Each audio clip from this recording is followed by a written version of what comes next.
Hi, I'm Kirk McDonald, the New Hope City Manager. On behalf of the New Hope City Council and staff, we'd like to share our annual report with you. We had a lot of successful projects completed in 2015 and many more planned for 2016. These would not have been possible if we did not have a good teamwork relationship between the City Council and staff. So I'm thankful that we all work well together to accomplish the city's goals. 2015 was a great year in the community development area, with the new Hy-Vee grocery store, North Memorial Medical Clinic, and infrastructure improvements near City Hall all completed.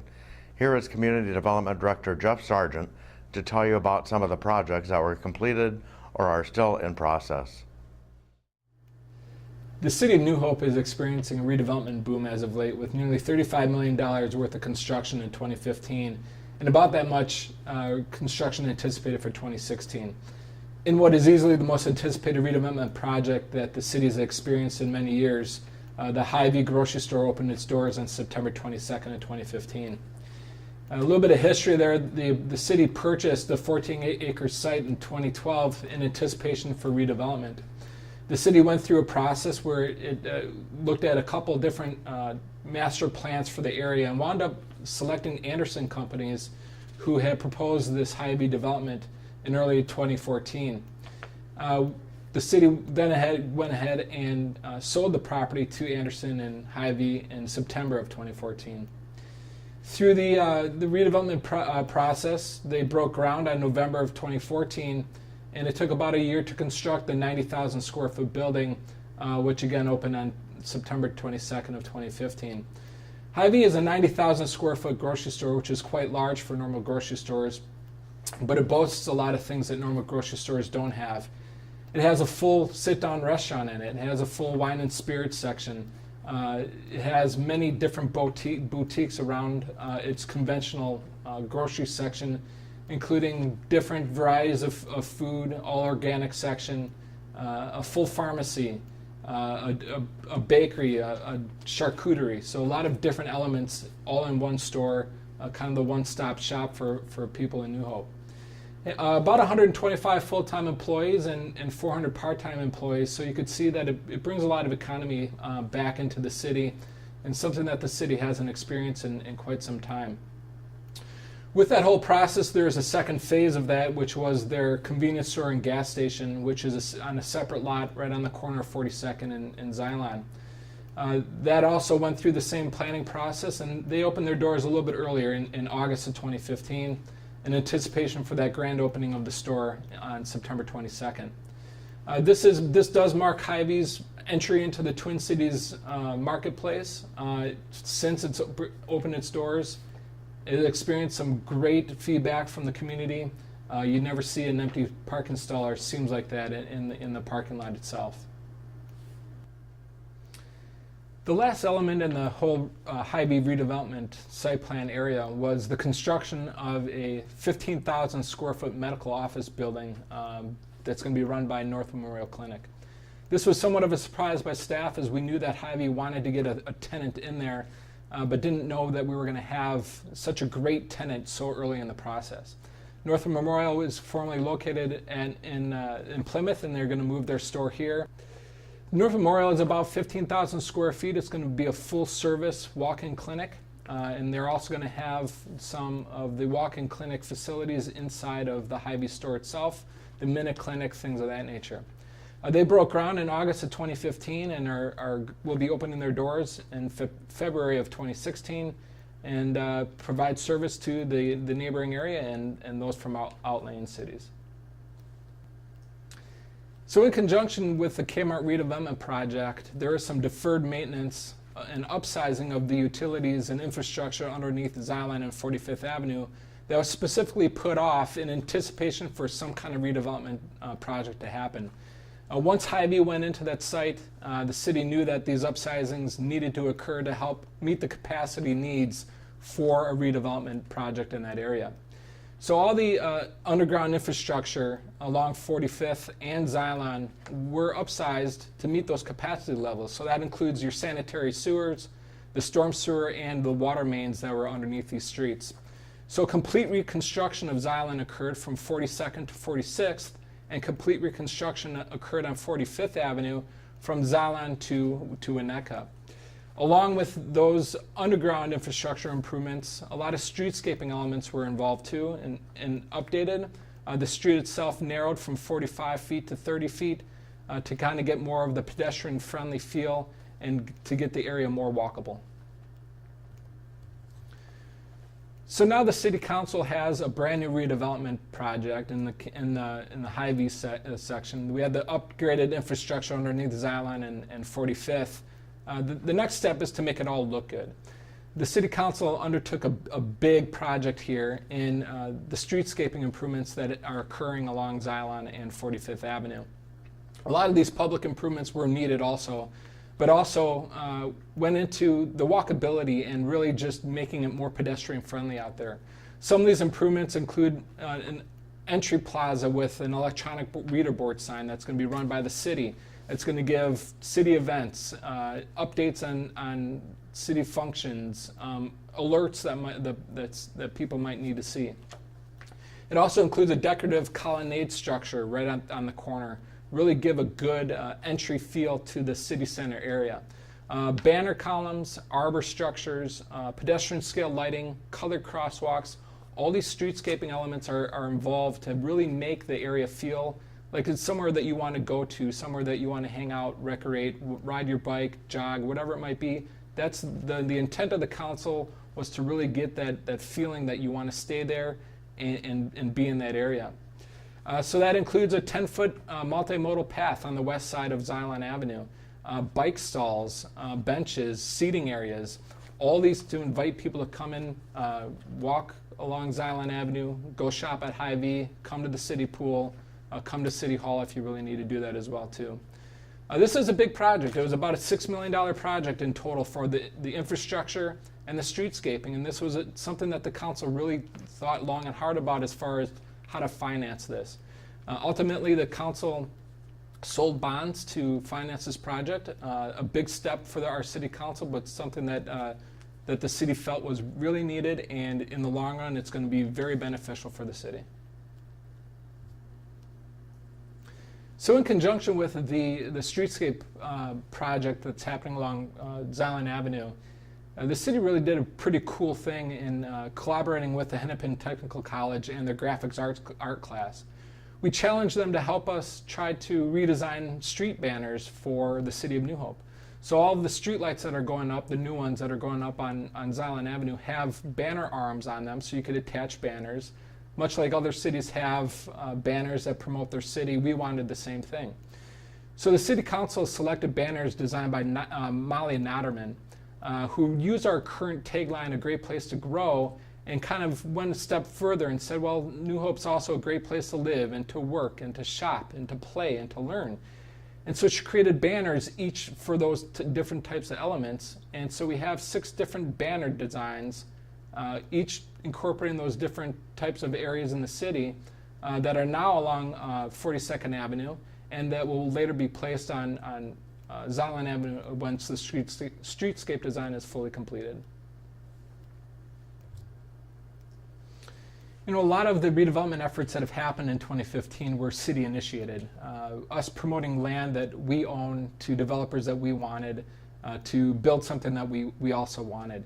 So it's always nice when the private sector comes in and approaches the city with ideas of what they want to do with some properties. And this is what happened when Industrial Equities came to the city and wanted to purchase the property at 9449 Science Center Drive. This is a site of an underutilized building. It was actually vacant when they purchased it, right there on the corner of Science Center Drive and the frontage road for Highway 169. It was about a 50,000 square foot industrial building, 2 levels, the second level being completely underground. Very underutilized building, kind of falling apart, one that we needed to or wanted to see get demolished anyway. So Industrial Equities came along and purchased that site in the summer of 2015 with the idea that they were going to completely demolish that building and build a brand new 48,000, essentially state-of-the-art new industrial building on that property. So the plans that they came in with was a 1-story, 48,000 square foot building, 24-foot high, clear ceilings, enough tenants' bays in there to house either one large tenant or 8 smaller ones. A real big economic driver for the city, a brand new building on Highway 169, good visibility for the city, a good welcome to New Hope with a brand new building on 169. So something that staff was really encouraged about. So in November, the City Council approved about a $250,000 TIF district to help them with some demolition costs, some asbestos removal costs, and a little bit of site cleanup on that property. Something that we were very happy to do, considering that what we would get after the project was complete. The building is expected to increase the taxable market value of the property that was originally at about $400,000 to about $2.4 million. So you could see the economic type of vitality that this type of project will instill back into the city of New Hope. In a fully built out community like the city of New Hope, it's not every day that you get a brand new housing development, but that's exactly what we got when the city purchased the former Winnetka Learning Center building at 55th and Winnetka. The city council went ahead and promoted that area for single family development and chose Centra Homes as the preferred developer for that project. So Centra Homes began construction in July of 60 brand new single family housing units for that area. 31 of those would in a fully built out community like the city of New Hope, it's not every day that you get a brand new housing development, but that's exactly what we got when the city purchased the former Winnetka Learning Center building at 55th and Winnetka. The city council went ahead and promoted that area for single family development and chose Centra Homes as the preferred developer for that project. So Centra Homes began construction in July of 60 brand new single family housing units for that area. 31 of those would be the detached townhomes that will be part of an association and be between 2,100 and 3,000 square feet each. 29 of those are traditional single-family homes ranging between 2,500 and 3,500 square feet each. This is step-up housing for the city. It's housing in a higher income level that the city has seen, a higher average price point for the houses out there. And we already have 2 pending sales out there for one of each of the types of housing units. One of the townhomes is being sold for $298,000, and one of the single-family homes is being sold for $428,000. So again, far exceeding the anticipated price levels that Centra Homes was anticipating out there, and that the City Council was anticipating out there. So again, a really good, exciting development for the city. They will be building about 15 to 20 homes per year over the next 3 or 4 years. And so something that we can look forward to seeing grow and grow over the next couple of years and really revitalizing the city in that process. Compass Point is a redevelopment project that started a couple years ago but really finished and opened its doors in 2015. This was a big redevelopment project for the city and the EDA as they purchased 3 blighted fourplexes and a rundown gas station right there on the corner of 62nd and West Broadway in anticipation for some kind of redevelopment to occur. So they marketed that property and held on to the land for redevelopment, and Ron Clark Construction approached the city and said, we would like to build. What they proposed is a 68-unit workforce apartment building, which was ultimately completed in July of 2015. They got all their approvals, went through a number of open houses and meetings to help us let the neighboring properties know what was happening out there. And they ultimately built a great product out there on the corner of 62nd and West Broadway. So Ron Clark Construction, in order to fund this project, obtained federal tax credits in 2013, which means that the tenants there would have to be income qualified. There is an overwhelming need for this type of housing. Workforce housing does not mean Section 8. It means that these are working individuals who need an affordable place to live as they grow their income and are able to work up to a level of income that they are comfortable with and would either be able to stay in place or move on from there. The need is obviously there. Right now it's 100% occupied, and once they open their doors, there are still more than 500 people on a waiting list to get in. This is a great project, a great looking building, did revitalize the area, got rid of some blighted properties in the process, and it's been a great partnership with Compass Point, and we're really happy that they're in the city.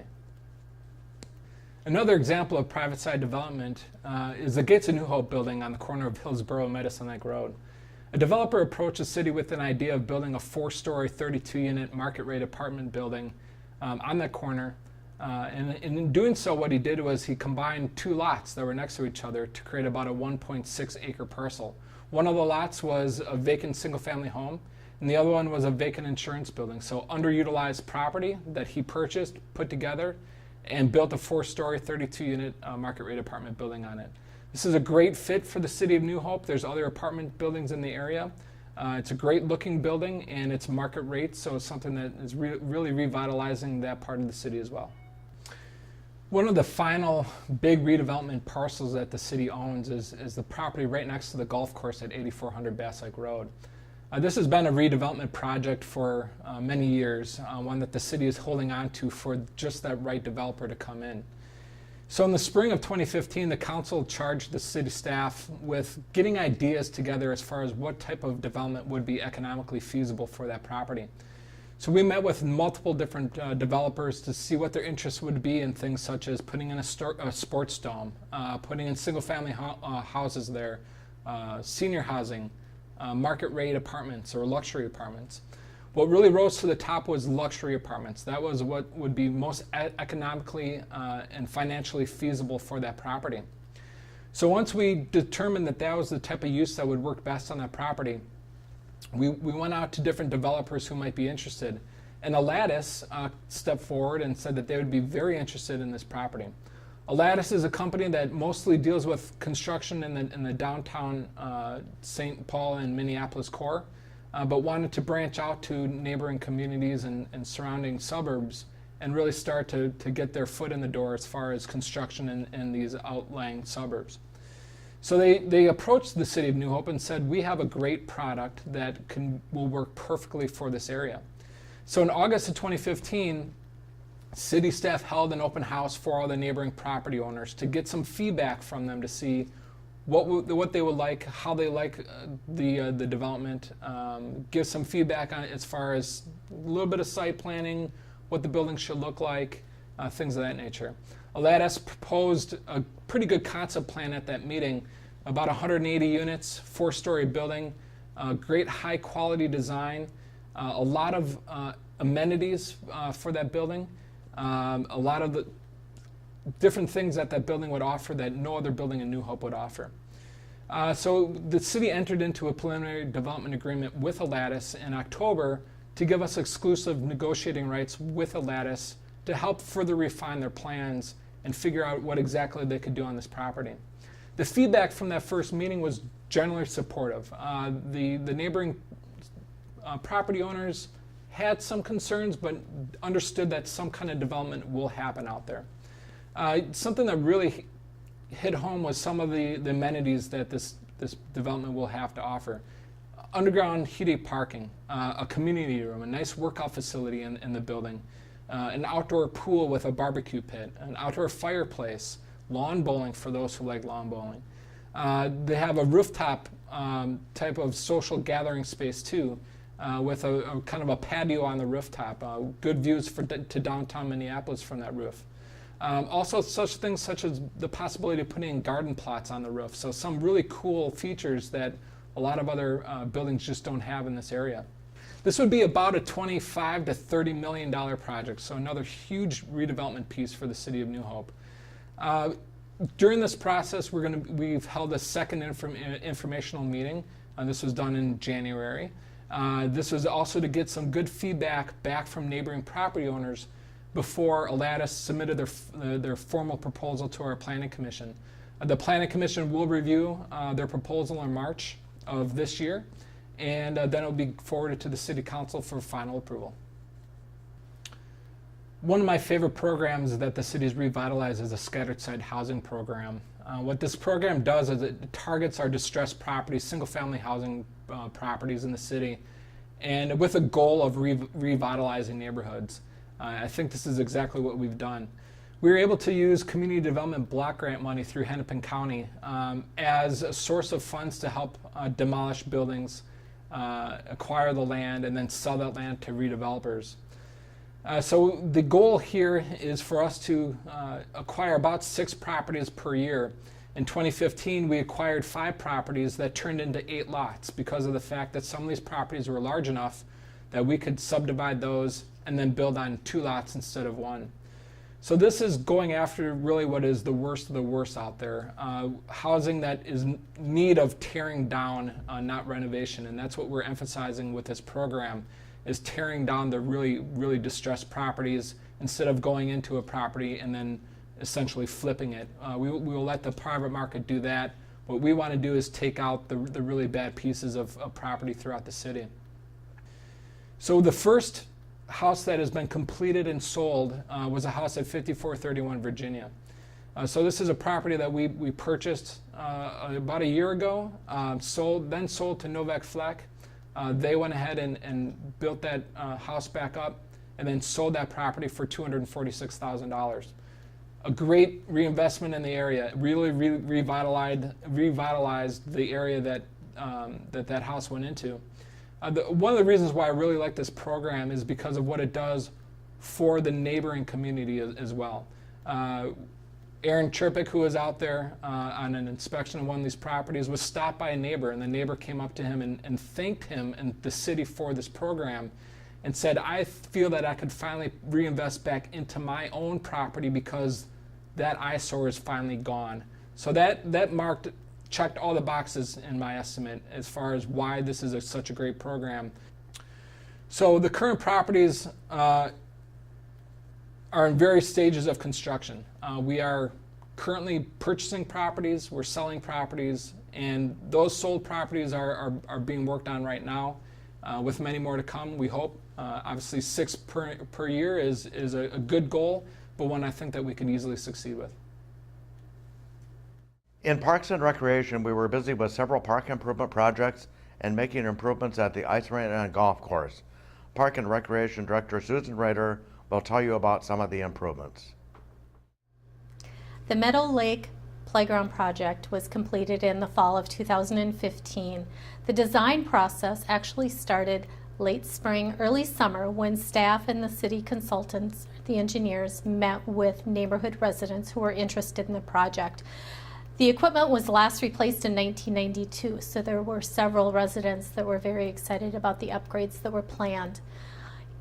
The site work itself consisted of removal of a portion of the path, the addition of a new sign, several benches with concrete pads, a ramp into the container itself, along with some resilient mat surfacing under some of the equipment components, and then the changeover from a sand base to a wood engineered fiber mulch, which is more accessible for folks in wheelchairs.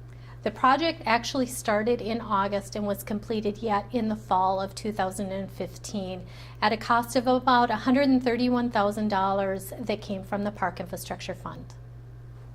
In 2015, we also completed a project at Victory Park.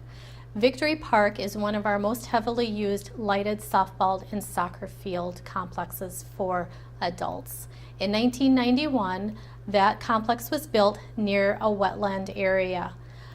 Over the years, we've seen a great deal of shifting of the soils. In 2007, we actually went in and did some minimal work to an area in center field that had sunk dramatically. Those repairs were made, but that was the extent. So in 2015, we came in to raise the elevation of right field. We improved the drainage, replaced the irrigation, fencing around the softball field, and the trail from the parking lot down to the soccer field, which is located just north of the softball field. At the conclusion of everything being reinstalled, sod was put in instead of seed in the hopes that the softball field would be ready for the spring softball league, which would start here in the end of April in 2016. The cost of the project was approximately $315,000. Those funds came from the Park Infrastructure Fund. This past year, the city entered into a great collaboration with the Hennepin Technical College up at Fred Sims Park. Earlier in 2015, the council had rezoned a portion of property located at the northwest corner of Fred Sims Park as park property. It was formerly a residential site. In 2011, the city had actually worked with Hennepin Technical College on redesign of the entryway to City Hall. That was such a great collaborative effort that the Citizen Advisory Commission and the City Council had looked for other opportunities to involve the Hennepin Technical College with the city project. So the 4424 Nevada property was a perfect fit, and the Hennepin Technical College was very interested in seeing what they could do for the designs for that piece of property. The students came up with several different designs, and the council picked a preferred design early in the summer. Those plans were tweaked a little bit later in the summer, and then the fall design class took it upon themselves to actually do the installation of the project. The project took about a month to complete. The students came in on Tuesdays and Thursdays during their regular class time to actually do all of the prep work, the planting, and the final touches. The one great thing about the collaboration with Hennepin Technical College is that they provide the time, the equipment, all the manpower to do the work. The city just needs to pay for the plants and the materials. So that project was completed in the fall. It consists of a lot of great native plants, some bushes, things to bring in butterflies and bees to the area. It costs less than $10,000, and it looks great. It took a blank piece of property and really updated it. Several projects took place at the New Hope Ice Arena this past year. One of the major projects was the replacement of some HVAC equipment in the south sheet of ice. In 2014, the city had worked with McKinstry, the city's energy consultant, to review all the equipment located in the south sheet and come up with a plan for replacement. Knowing that it would be a lot of extra money, the city was interested in doing it in a multi-phased approach. So in 2015, last year, the city replaced 2 of 9 makeup air handling units in the south sheet of ice and put electronic controls on the remaining makeup air handling units. So everything is now run electronically through the ice system that was put in place back in 2011. The project cost for this first phase was approximately $210,000. The city was fortunate enough to receive a Mighty Ducks grant from the state of Minnesota for almost $100,000 for that project. Phase 2, for some additional replacements of makeup air handling units, will take place in 2016 at a cost of estimated at about $167,000. Another project at the ice arena has been the addition of a skate rental area. Over the years, staff has received many requests for skate rentals, and it's not something that we've been able to provide until this fall, till fall of 2015. Staff had thought that by offering skate rentals, it would enable us to bring more people into the facility, maybe share the interest of skating with kids that maybe don't want to go out and have the investment of purchasing skates, and possibly bring in birthday parties or other large group activities. The space used for the skate rental area is actually an old storage room that is located on the ice level of the arena. It's accessible by both the north and the south rink, which is beneficial depending on if we're doing skate rentals for open skating or for skating lessons. 145 pairs of skates were purchased, which covers all size ranges from the very small to the very large, so hopefully we have something for most everyone. And the cost for that project was about a little over $17,000, and $10,000 of that came in the form of a grant from the Hennepin County Youth Sports Grant Program.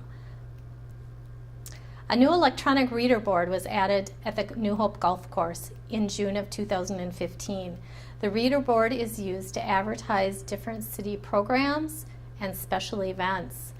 We were fortunate enough to receive a large donation from the New Hope Lions, which covered almost the entire cost of the project of about $50,000. An upcoming project for 2016 is the replacement of the playground area down at Northwood Park and the additional trail work down there. That equipment down at Northwood Park is approximately 20 years old, so it's not the oldest equipment in our system, but it is some of the most heavily used. So this project was designed to coincide with a planned stormwater project that will be taking place here in the northwest quadrant of the park starting in the spring of 2016. This project, playground project, like all of our others, has involved the input from the neighborhood. There were several committee meetings held late fall where the neighbors were able to give input and direction on what kind of equipment they would like to see in the new area. The playground project itself will consist of replacement of the container, so the outer edge of the playground area itself, the addition of ramps and mats, the changeover from the sand base to the engineered wood fiber for accessibility issues. The equipment will consist of climbing structures, swings, a zip line will be added, and then we will also have a separate area for a tot playground area, as well as a small area for some sand. Additional work at that site includes some trail work. The trail work there in the northwest quadrant will be added to loop the trail there. And then in addition, a portion of some existing trail on that site will be replaced due to the stormwater project. The project itself is anticipated to be about $295,000 with those funds coming from the Park Infrastructure Fund. The stormwater project funds come from a separate funding source. Future ideas that the neighbors wanted to possibly see at that site involve another open air shelter as well as a canoe launch, and those are projects that will be considered for some time in the future. The project itself is expected to start early spring and last through most of the summer. And Public Works was very busy implementing our new aggressive pavement management strategy, coordinating with other joint water commission cities on water system improvements, and the water tower on Medicine Lake Road and Highway 169 was selected by the Minneapolis Institute of Art for some artwork to help celebrate their 100th anniversary. Here is Director Bob Paschke to tell you all about it. New Hope completed a $4 million street infrastructure project in 2015, which made improvements to about 12 miles of city streets in the central part of the city. The project was the first large project to implement the new pavement management strategy, which the City Council approved in 2014. The new pavement strategy shifts the city's primary focus from full street reconstruction and water main replacement to pavement overlays that will add structural integrity to the streets and improve the driving surfaces.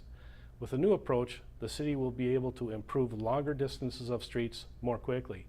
In years past, when the city focused on full street reconstruction and water main replacement, they could only afford to do a few miles of improvement of streets each year due to the high cost of these improvements and the limited funds, since the city does not assess taxable property.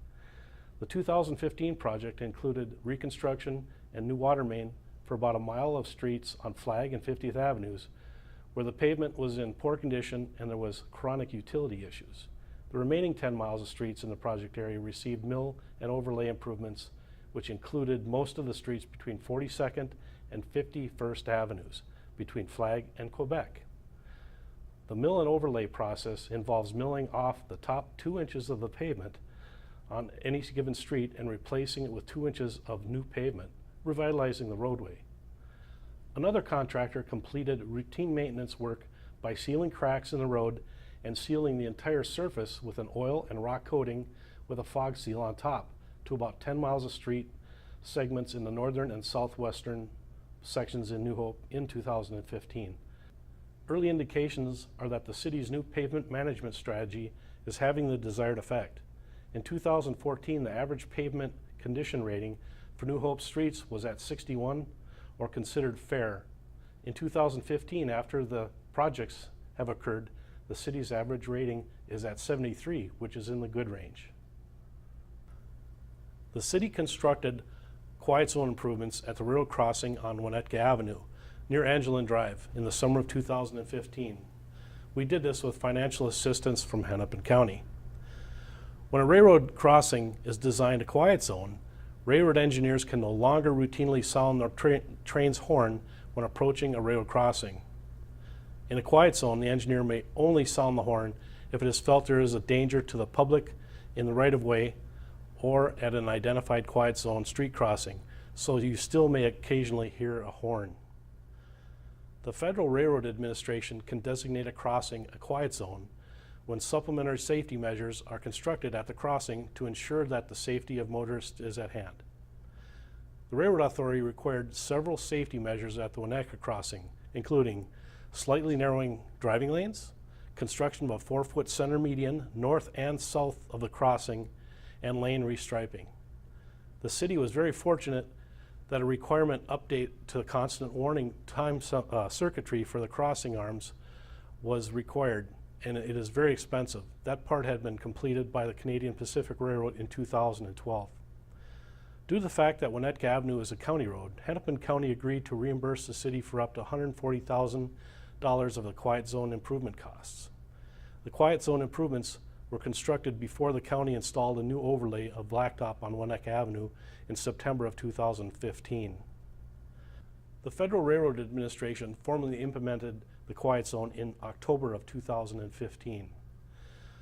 The quiet zone at Winnetka Railroad Crossing was the second one implemented in New Hope. A quiet zone was approved for the Boone Crossing in 2014, the year prior.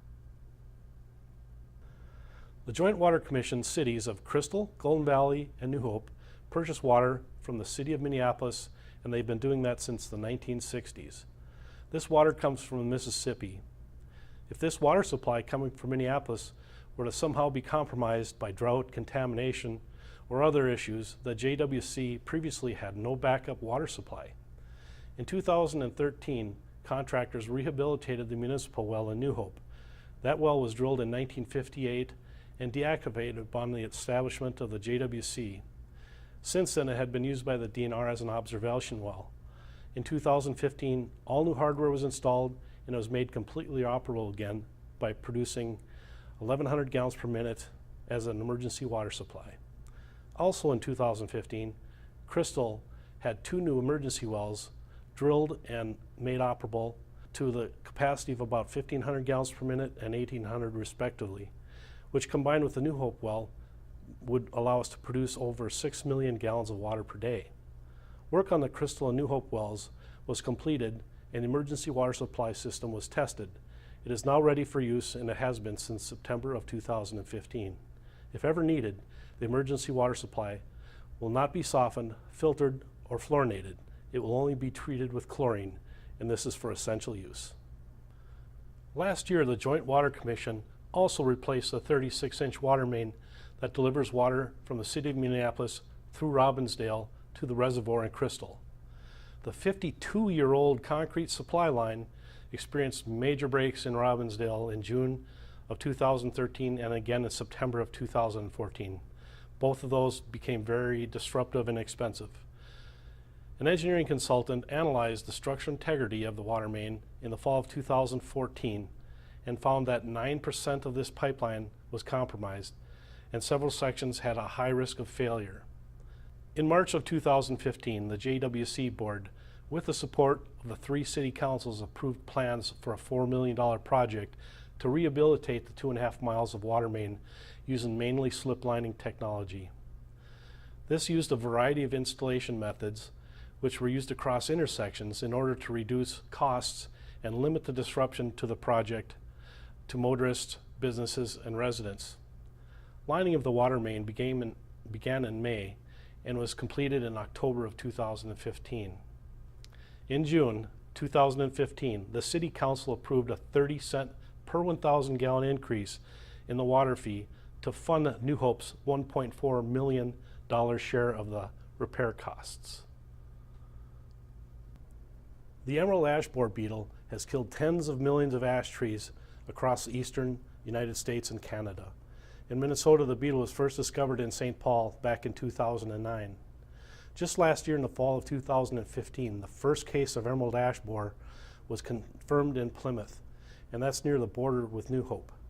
From 2010 till 2015, New Hope has budgeted $100,000 each year to preemptively address the emerald ash borer problem. We're doing that with tree removal and replacements. In 2016, the City Council has increased the budget $25,000 to $125,000. The goal is to have a larger impact on the city's emerald ash borer management plan. The Minnesota Department of Transportation will be extending the noise wall along the east side of Highway 169 from 42nd Avenue to 49th Avenue this year.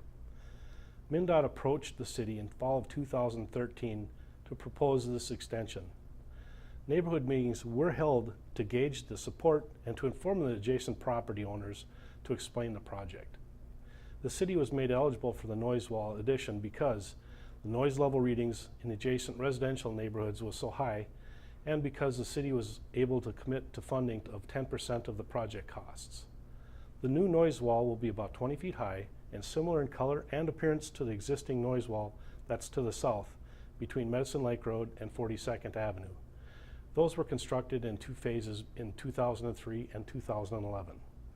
At the city's request, MnDOT will also make drainage improvements as part of the project to help eliminate occasional flooding in nearby properties. The city will contribute about $220,000 to the estimated $1.5 million project costs. The Minneapolis Institute of Arts did a number of fun public art projects in 2015 to celebrate its 100th anniversary. New Hope took part in one of those projects. In late May, the Institute wrapped water towers of Minnetonka, Chisago City, and New Hope with reproductions of artwork from its permanent collection. The artwork displayed on New Hope's South Water Tower was a representation of a woodblock print by Japanese artist entitled Under the Wave of Kanagawa. The print depicts 3 boats on a stormy sea beneath Mount Fuji. The art remained in place May through September of 2015. New Hope will continue its aggressive pavement management strategy in 2016 by tackling 2 large street infrastructure projects. The first being Northwood South. The Northwood South infrastructure projects involves all of the city streets from Northland Parkway to the 36th Avenue, from Boone Avenue to New Hope's western boundary for Highway 169. The Northwood South project area includes 3.2 miles of streets with pavement ratings between poor and very poor. A portion of the area will be fully reconstructed from the water main up. Generally, those streets with both poor pavement conditions and a significant history of utility issues. Other portions will receive mill and overlay improvements with spot storm and sanitary utility improvements as needed. To expedite the project, City Council decided to issue about $4 million of general obligation bonds at very favorable interest rate of approximately 2.2% to fund the majority of the project costs of the estimated $4.3 million project. Work on the project will begin this spring. The second major project the city is undertaking is the Minnesota State Aid Infrastructure Project, which involves improvements to 49th Avenue from Boone to Nevada, Quebec Avenue from 49th to Winnetka. If pricing is available, 54th Avenue from Zeeland to Winnetka.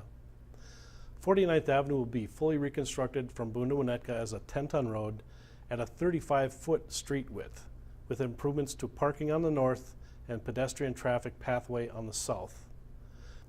1.7 miles of street will receive mill and overlay work and spot utility improvements, including 49th Avenue east of Winnetka and Quebec Avenue south of 49th.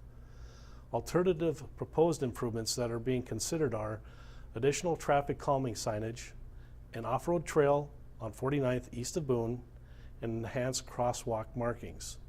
The estimated project cost is about $4 million, but nearly $2.3 million of that cost will be funded by the Minnesota State Aid street funds.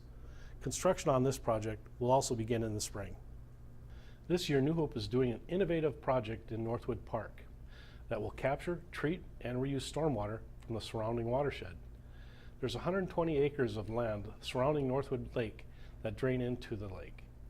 That runoff contains excess nutrients and other contaminants that impact water quality of the lake.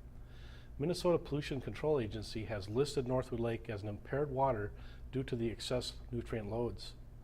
A common practice to improve the water quality of the groundwater has been to construct a pretreatment pond that filters the runoff before it enters into the lake.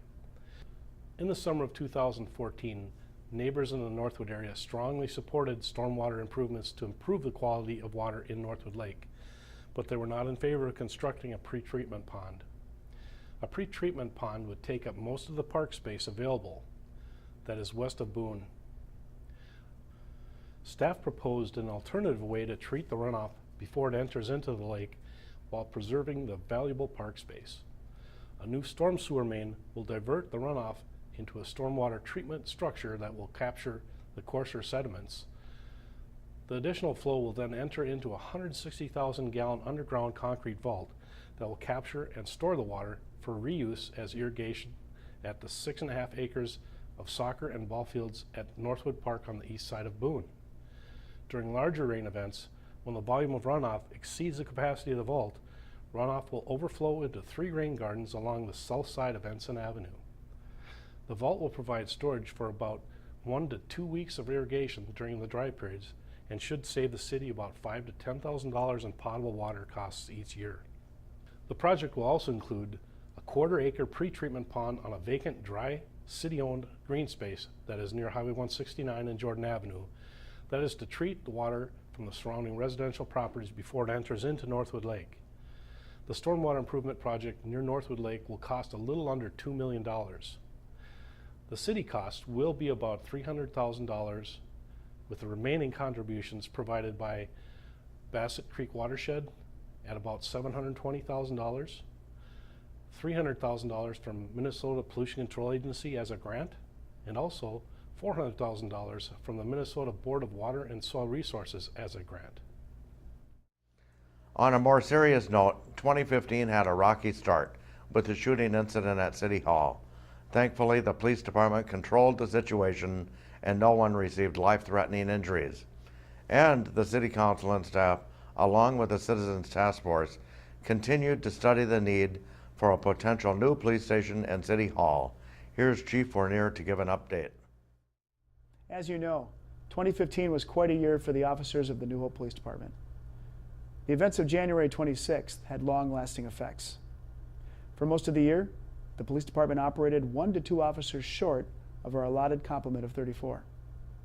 I'm happy to report everyone involved has recovered from their injuries and are back to work. In October, the Hennepin County Grand Jury delivered a no indictment on charges related to officers' use of deadly force in the death of Raymond Kometz. We've now put this matter behind us and look forward to new challenges. Only through our dedicated training and self-sacrifice was such a positive outcome achieved under extremely volatile circumstances. The police department scored very well in a recent city survey. 91% of survey respondents rated the police protection in New Hope either excellent or good, and 94% of residents feel safe walking in their neighborhoods. New Hope officers patrol diligently and work very hard to keep residents safe. It's at the core of what we do. Of course, we aren't as successful without you, so we encourage residents to remain vigilant and work with us to keep their neighborhoods safe. Our active neighborhood watch groups are a great way to get involved and become a positive part of our crime prevention program. As for crime, the number of more serious or type 1 crimes showed a moderate decrease in 2015, while the less serious or type 2 crimes fluctuated up and down during the same time period. About 73% of those surveyed felt area crime in the last 2 years has stayed the same, while only 21% thought there was an increase. 3 issues residents chose as the greatest public safety concerns were traffic and speeding, youth crimes and vandalism, and drugs. A full-time traffic officer was added last year to focus on speeding and other traffic-related concerns. And New Hope's thriving DARE program continues to help kids understand the dangers of drug use and helps to foster trust between youth and police officers. We currently have 2 school resource officers assigned to Cooper High School and District 279's North Education Center to work with teens and help keep our schools safe. Finally, the police department ended the year on a high note with its annual awards recognition event. On December 2nd, friends, family, and coworkers gathered at the Cooper High School auditorium to pay tribute to officers and citizens who were honored for their outstanding service. Among the many awards that evening, an emotional tribute was paid to Captain Scott Crocker and officers Eric Dyer and Bo Schoenhard for their bravery and actions taken during the City Hall shooting on January 26th.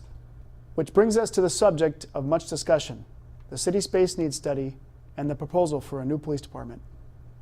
In 2013, at the direction of the City Council, staff began working with a consultant, Wold Architects, to evaluate the space needs of the police department.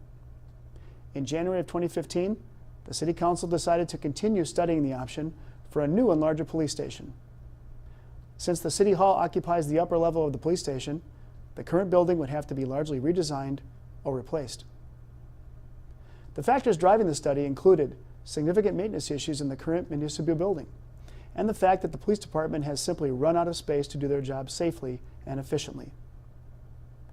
Some existing building deficiencies include replacement of roofs over Park and Recreation and City Hall, replacing over 40 windows, and the replacement of the entire HVAC system. On the police side of things, several areas came up deficient, including a lack of proper interview rooms and lobby space, additional office space, storage for squad cars and equipment, patrol workstations, and larger locker rooms. Finally, the City Hall was also in need of improvement. In February of 2015, the city's consultant presented its final findings to the City Council to consider a new or expanded police station and to address the City Hall growing deficiencies. It recommended roughly twice the size of the current building. The City Council directed staff to form a citizen task force to study the issue. The task force was formed in May of 2015 and met throughout the summer. In September, the task force presented its recommendations to the Council, which included: first, an updated police station and City Hall facility was needed. Second, the city should build a new municipal building for an estimated $18.5 million rather than remodeling or adding on to the existing structure for an estimated $17.4 million. And thirdly, the new police station and City Hall should be constructed somewhere on the current City Hall or Civic Center Park site. City staff will continue to work with Wold Architects, the city engineer, and the Citizen Task Force during the next phase of the planning process. This decision was followed by an open house in November of 2015 to present the issue to interested residents. Since now the focus is on the Civic Center Park, the task force will be expanded to include representatives from the neighborhood. The key elements of the next phase of the study will include determining options for where a new police station and City Hall will be located on Civic Center Park campus. Evaluating these options will include soil borings and identifying locations that will accommodate the future amenity needs in the park and also take into consideration the concerns of park neighbors. Following the conclusion of this phase, the City Council will evaluate the findings and present them to the community at another open house. As the process moves along, input from the community is an essential component and will remain an important part throughout. And I'd like to provide a quick update on the Green Steps program, the 2015 citywide survey, West Metro Fire District, and several other issues. New Hope became the 75th Minnesota Green Steps city in January of 2015. So Green Steps is a voluntary program that helps cities achieve sustainability. So the program is based on best practices in 5 different categories, including buildings, land use, and environmental management. So a best practice is achieved by completing several actions that are focused on both cost savings and energy reduction. So in early 2015, the city completed an inventory of actions we had already taken to date, and the city was rated as a step 2 because we had already completed 15 of the 29 recommended actions. So in April, the city was informed that we would be moving up to a step 3 rating because of actions that we have completed during this year, including adopting a recycled paper policy, purchasing energy efficient appliances, and things like that. So it's quite an achievement. Only 20 out of 91 cities in the program have achieved the step 3 status so far. This past year, the city hired Morris Leatherman Company to complete a citywide survey. Morris Leatherman is an expert in public sector surveys, and the last survey they completed in New Hope was in 2005. So the purpose of the survey is to ask resident opinions about city services and issues. 400 randomly selected residents were asked to respond to 134 questions that were selected by the City Council. There's a margin of error of plus or minus 5% on the survey. So the telephone surveys were conducted this past year during July and August, and overall the survey had very positive response. 98% rate the quality of life in New Hope as either excellent or good. 92% thought that the city was headed in the right direction. 87% rated the value of city services as either excellent or good, and 83% strongly approve of the job the mayor and city council are doing. Of course, there's always room for improvement.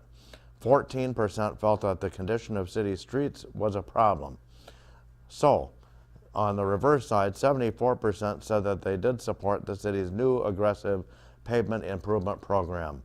So all in all, the responses were a big improvement over the survey that was conducted in 2005. In 2015, the City of New Hope sold $10 million in bank-qualified bonds for infrastructure improvements in the city center area and the area south of Northwood Lake. Standard & Poor's, the bond rating agency, reaffirmed New Hope's AA long-term rating. The rating agency cited several factors for the strong rating: strong management and good financial policies and practices, strong budgetary flexibility, strong liquidity, and modest debt. This strong rating enabled the city to receive highly competitive interest rates on the bonds. One of the city's goals for 2016 is to implement some additional financial policies, such as a debt management plan, in an effort to increase the city's bond rating to an even higher level, which would favorably impact future bond issues. The City Council approved the 2016 budget at the December 14th council meeting. The budget included a 7% increase in budget and tax levy, or about an $800,000 increase. Public safety, redevelopment, and street improvements are the main priorities. Also, one of the significant increases was to increase funds set aside for equipment replacement, and this year actually we increased the funding from 50% to 75%, and that is something we had decreased in previous years due to the loss of local government aid. The budget included a 3% increase in the street and park infrastructure levies, and the 7% increase will have about a $70 per year impact on the median value tax bill in New Hope. So when comparing our tax levy to neighboring cities, it may appear a little high, but it's important to remember that New Hope does not assess for street improvements to tax-paying properties, and that cost is included with your tax bill, and the street levy actually accounts for about 15% of the overall tax rate. West Metro Fire District continues to do a great job providing fire protection, inspections, and education for both New Hope and Crystal.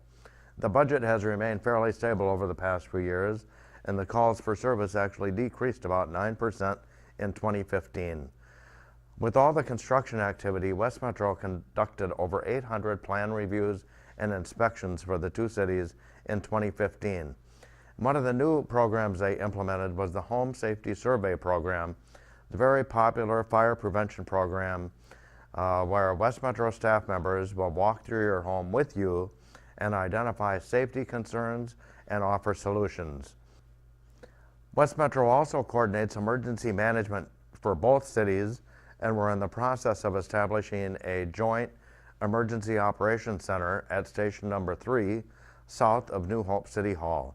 Staff from both cities recently conducted 2.5 days of rigorous training by FEMA, the Federal Emergency Management Association, so everyone knows their role in an emergency situation. West Metro also coordinates the Joint City CERT program, Community Emergency Response Team, to train volunteers also how to assist in an emergency. If you have driven by Station 3 lately, you will notice that some recent exterior improvements have been made. The exterior concrete apparatus drive was replaced this last summer with the street improvements on Xylon Avenue. And recently, new full-view glass overhead doors with red trim were installed. The doors are much more energy efficient. Three main priorities for the fire district in 2016 are: 1, the fire board will be reviewing options for the aerial truck, either refurbish or replace it. 2, the board itself is conducting some strategic planning exercises and is specifically looking at facility needs into the future. There are currently 3 fire stations, and we'll be looking at whether the number of stations could be reduced or not. And 3, the district has established an officer candidate program. Because of the number of firefighters that are eligible for retirement in the near future, we want to be sure that there's a good succession plan in place for the future retirements to train new personnel. That wraps it up for this year's annual report. Thanks for letting us tell you about some of the important projects that took place in 2015 or are in the works for this year.